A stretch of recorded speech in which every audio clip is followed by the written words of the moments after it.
Welcome to our channel doctor care.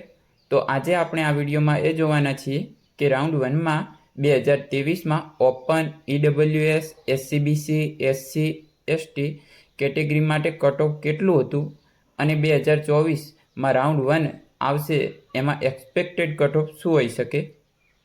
તો હું તમને આ વિડીયોમાં આગળ વધતા પહેલાં આપણી ચેનલ વિશે જણાવી દઉં.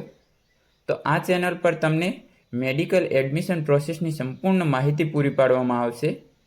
આગળના વર્ષે પણ આપણે ઘણા બધા વિદ્યાર્થીઓને ગાઈડ કરેલ છે.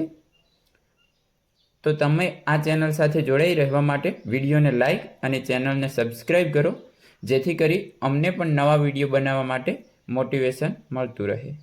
અહીં તમે મોબાઈલ સ્ક્રીન પર બધી જ GMERS મેડિકલ કોલેજના એક્સપેક્ટેડ કટ ઓફ જોઈ શકો છો. તો આ એક્સપેક્ટેડ કટ ઓફ 2024ના રાઉન્ડ 1નું અમે કઈ રીતે નક્કી કર્યું એ જણાવી દઈએ.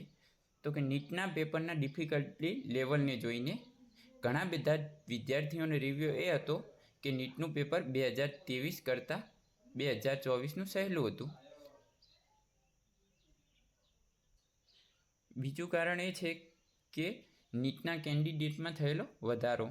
એ જ રીતે ત્રીજું કારણ જોવા જઈએ તો મેડિકલ કોલેજની સીટમાં થયેલો વધારો અને જે ગયા વર્ષે નવી મેડિકલ કોલેજ આવતા જે થોડા ઘણો એક્સપેક્ટેડ કટ ઓફમાં ફેરફાર થયો હતો એ જોઈએ.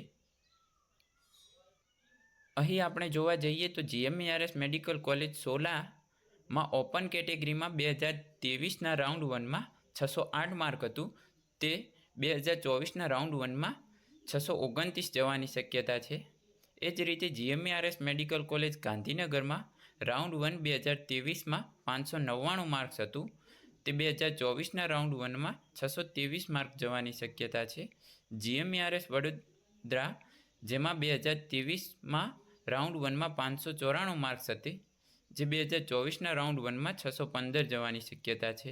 એ જ રીતે EWS કેટેગરીમાં GMERS મેડિકલ કોલેજ સોલામાં 605 માર્ક્સ હતું, જે 2024માં 624 જવાની શક્યતા છે.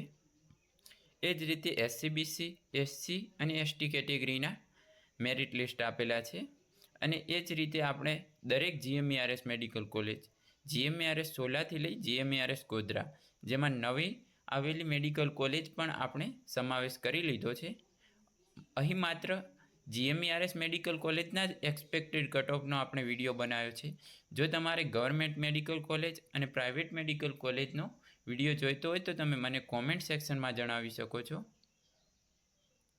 અને આ જ રીતે નવા વિડીયો જોવા માટે તમે ડૉક્ટર કેર ચેનલ સાથે જોડાઈ રહો. Thank you.